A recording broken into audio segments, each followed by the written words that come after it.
ሴትዮዬ ሞተች ወይም አሰሪዬ ሞተች። የሞተችው ድንገት ነው እና እኔ የገደልኳት መስሏቸው የሆነ ነገር የሰጠኋት መስሏቸው እስካሁን ድረስ አልቀበሯትም። ምርመራ ምናምን ተደርጎ ገና አልተቀበረችም ትላለች እህታችን። እስኪ ያዳምጧት። ሴትዮ የሞተች ድንገት ነው የሞተችው። ምንም አላመማትም ነበር። እውነት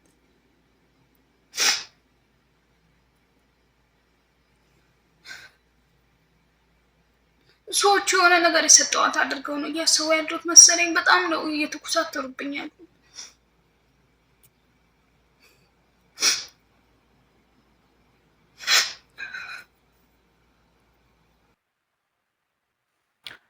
እዚህ ጋር ሴትዮ የሞተች ምንም አልታመመችም፣ ድንገት ነው የሞተችው። እኔ የገደልኳት መስሏቸው ሰዎች እየተኮሳተሩብኝ ነው ያሉት፣ ምንም ያደረኳት ነገር የለም ትላለች።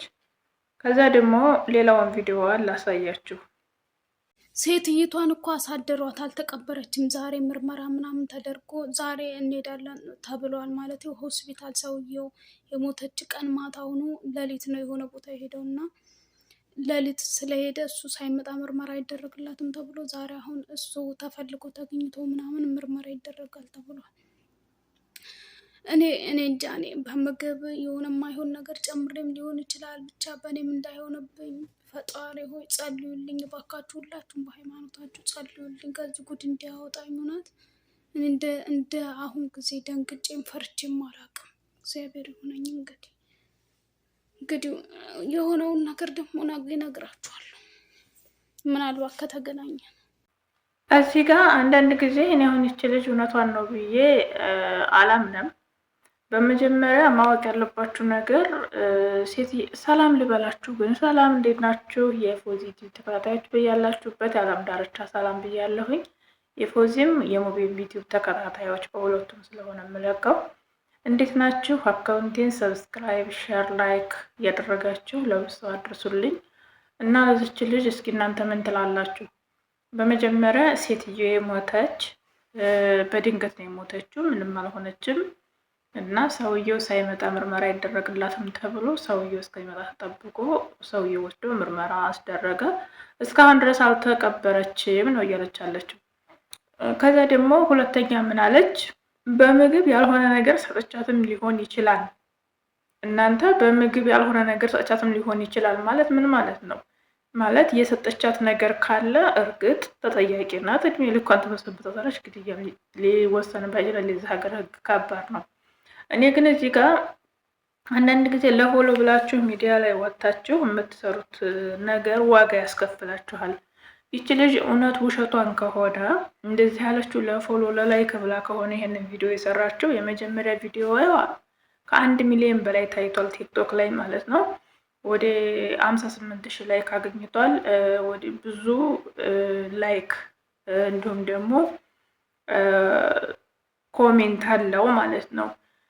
ሁለተኛ የሰራችው ቪዲዮ ደግሞ እንደዚሁ ከ500-600,000 በላይ ታይቷል።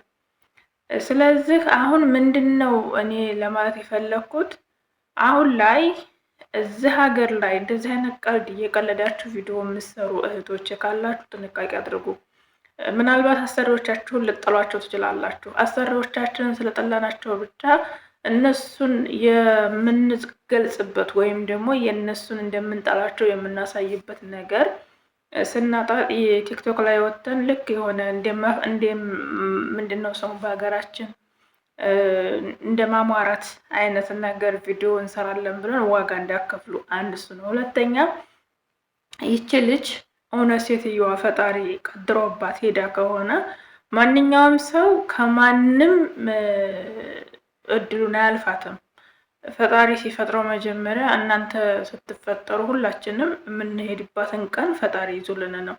ታመንም ሳንታመምም ቁጭ ብለን እያወራንም ልንሞት እንችላለን። እዚህ ጋር እናንተን እያወራሁ ልንሞት ይችላሉ። ያ የፈጣሪ ትእዛዝና ትእዛዝ ብቻ ነው። እኔ እዚህ ጋር እናንተን እያወራሁ ህይወቴ ቢያልፍ ተጠያቂ እኔ ጋ ያለ ሰው አይደለም። እርግጥ አንድ ሰው ድንገት ህይወቱ ሲያልፍ ሊጠየቅ ይችላል በዙሪያው ያለ ሰው። ጥርጣሬ ሊጠረጠር ይችላል። ግን ቴክኖሎጂ የሚባል ነገር አለ።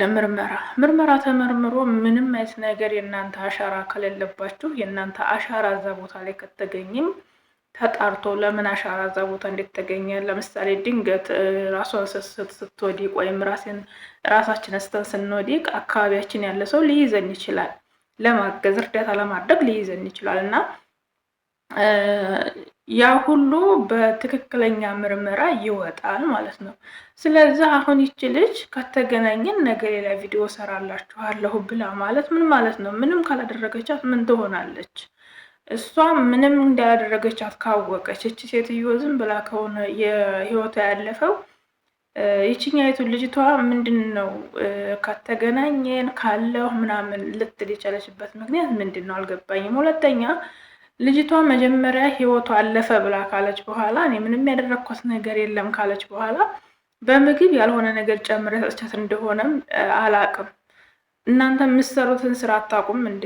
ለምሳሌ ምግብ ስትሰሩ ወይ ጨው ሊበዛ ይችላል፣ ወይ ጨው ሊያንስ ይችላል፣ ብቻ ጣዕሙ ሊቀየር ይችላል እንጂ ህይወት የሚያሳልፍ ነገር ምግብ ሰርታችሁ ጨምሬ ሊሆን ይችላል ማለት ምን ማለት ነው? እና ጥንቃቄ አድርጉ። በተለይ ደግሞ እንደዚህ ለመታወቅ እይታ ለማግኘት ሰው አይን ውስጥ ለመግባት ብላችሁ የምትሰሯቸው ስራዎች ሚዲያ ላይ በተለይ ዋጋ ያስከፍላሉ። እርግጥ ግን አንዲት የኔ ጓደኛ ያለች ቲክቶክ ላይ እንደዚህ ሴትየዋ እያወራቻት ሱቅ እቃ ገዝታ እንድትመጣ ሰራተኛዋን ልካት፣ የኔን ጓደኛ ማለት ነው። ሰራተኛዋን እንግዲህ ሱቅ ልካኝ ነው አለች። ሱቅ ልካት እንግዲህ ከሱቅ ሳልመለስ ህይወቱ አልፎ ነው ያገኘሁት አለች። ያቺ ምንድነው ምክንያቱ አካላችሁኝ ከ3 ዓመት ሊሆናት ነው እንግዲህ ሴትየዋ ካረፈች ማለት ነው። ግን ልጅቷ እስካሁን ድረስ እዛው ቤት ነው የምትሰራው። 15 ዓመት የሰራችበት ቤት ነው። የልጆቹ ኃላፊነት ቤቱ ሙሉ በሙሉ ለእሷ ነው ሰጥቷት ያለችው ማለት ነው። እና እንዴት ነው እንደዛ የሆነው ሊሆን የቻለው ብዬ ስጠይቃት ግን እንደዛ የሆነው እህቷ የእሷ የኔ ጓደኛ ሴትዮ እህት ታማ ነበርና ህይወቷ አለፈ እና ለኔ ጓደኛ ሴትዮ ሲያረዷት ልብ ድካም ስለነበረባት ጸጥ ነው ያለችው እዛ ማለት ነው። በማን የሞተችው? በእህቷ መርዶ ወይም ደግሞ እህቷን ስትረዳ በድንጋጤ እሷ ህይወቷ አለፈ እና ከሱቅ ስመጣ ሰው ተሰብስቦ እየተለቀሰ ምናምን የደረስኩት አለች። ምንድን ነው ብዬ ስል በቃ ወዲያው ከእህቷ ጋራ አንድ ላይ ነው የቀበሯት አለች ማለት ነው። እና ወዲያው ነው አላቆዩትም፣ ደቂቃም አላቆዩትም። ለዛችኛይቱ የተቆፈረ ቀብር እዛው ነው ቆፋሪው ምንም ስለነበረ እዛው ነው በአንድ የቀበሯቸው አለች። እና እንደዚህ አይነት አጋጣሚ አለ።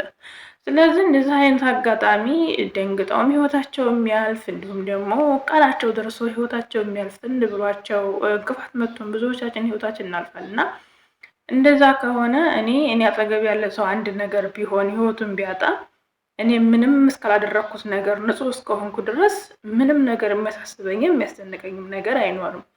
ዋናው የሰው ልጅ ምንም ነገር አለመስራቱ፣ ምንም ነገር አለማድረጉ ነው። ስለዚህ እንደዚህ አይነት ቪዲዮ ስትሰሩ አገናዝባችሁ ስሩ። ቆም ብላችሁ አስባችሁ ከኋላ ምን ያመጣብኛል? ይቺ ልጅ አሁን ምናልባት ሴትዮዋ እውነትም ህይወቱ አልፎ ከሆነ ቲክቶክ ላይ መታ እንደዚህ በትራስ አሁን በነገራችን ላይ እያንዳንዱ የምናወራው ነገር እያንዳንዷ ከሀ እስከ ፐ ድረስ በየትኛውም ዓለም ቋንቋ አውሩ፣ በምትፈልጉት ቋንቋ መገልበጥ መተርጎም ትችላላችሁ። እኔ እዚህ ጋር የማወራው ሙሉ በሙሉ በአረበኛ፣ በእንግሊዝኛ፣ በየትኛውም ዓለም ቋንቋ መገልበጥ ይቻላል፣ ትራንስፈር ማድረግ ይቻላል፣ ድምፅ ማለት ነው እና መተርጎም ስለሚቻል አማርኛ የሰሙም አያዳምጡኝም፣ ቲክቶክ ላይ አይከታተሉኝም ብላችሁ እንደዚህ አይነት ቀልድ ለመቀለድ ካሰባችሁ ጥንቃቄ አድርጉ።